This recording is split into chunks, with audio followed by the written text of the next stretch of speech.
দড়ি টানাটানি শুরু মমতা কেজরির মধ্যে, কে হবে ইন্ডিয়া জোটের মাথা তাই নিয়েই দুভাগ ইন্ডিয়া জোট। জাতীয় রাজনীতিতে মমতাকে পাত্তা দিতে নারাজ কেজরিওয়াল। কে হবে ইন্ডিয়া জোটের মাতব্বর, এবার তাই নিয়েই লড়াই শুরু ইন্ডিয়া জোটের মধ্যে।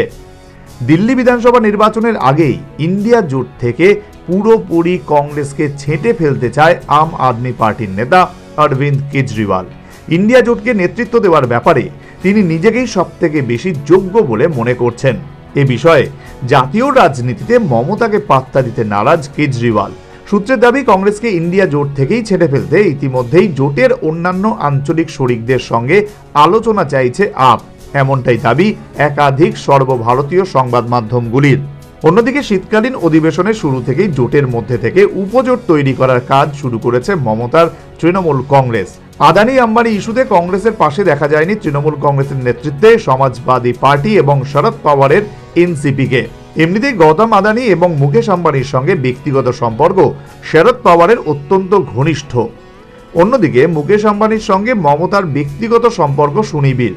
সম্প্রতি দিল্লির রাজনীতিতে কান পাতলে শোনা যায় গৌতম আদানির সঙ্গে মমতার সুসম্পর্ক নতুন করে তৈরি হয়েছে।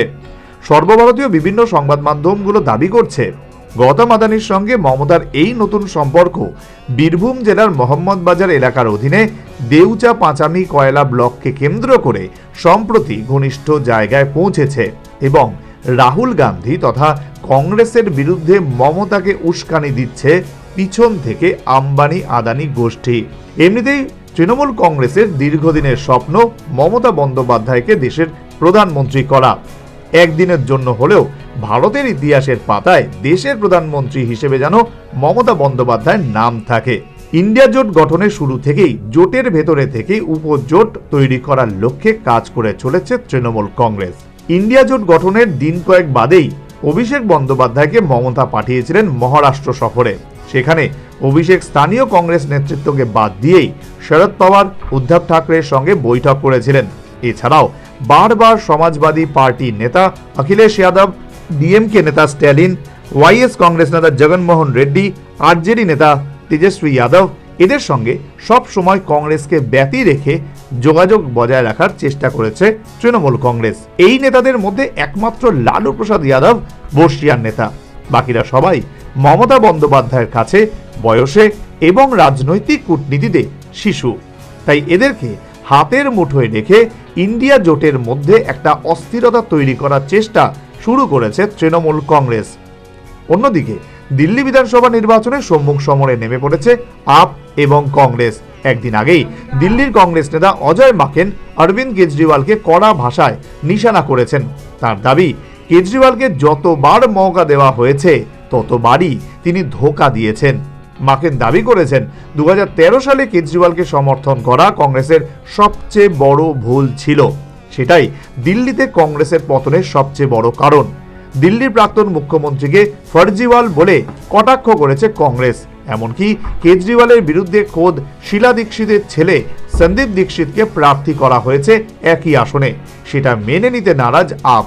আর এখান থেকেই অরবিন্দ কেজরিওয়াল চাইছেন ইন্ডিয়া জোট থেকে কংগ্রেসকে ছেঁটে ফেলে তিনি নেতৃত্ব দেবেন আগামী দিনে। জাতীয় রাজনীতিতে বিজেপি বিরোধী প্রধান দল হিসেবে আম আদমি পার্টিকেই যোগ্য বলে মনে করছেন তিনি। ইন্ডিয়া জোটে কংগ্রেসের নেতৃত্ব মানতে মমতা কেজরিওয়াল অস্বীকার করেছে। অন্য শরিকদের সঙ্গেও কংগ্রেসের সম্পর্কের অবনতি হয়েছে সম্প্রতি। উত্তরপ্রদেশে উপনির্বাচন ঘিরে অখিলেশের সঙ্গেও কংগ্রেসের দূরত্ব বেড়েছে। মহারাষ্ট্র মহাবিকাশ আঘাড়ির মধ্যে সুসম্পর্ক আগের মতো নেই। সব মিলিয়ে ইন্ডিয়া জোটে কংগ্রেস ক্রমশ কোণঠাসা হচ্ছে। তবে কংগ্রেসকে পুরোপুরি বাদ দিয়ে সর্বভারতীয় স্তরে জোট গঠন করে মমতা কেজরিওয়াল কতটা রাজনৈতিক ফায়দা তুলতে পারবে সেটা নিয়েও সংশয় রয়েছে যথেষ্ট। বিধিন সরকারের রিপোর্ট, নিউজ ভ্যানগার্ড।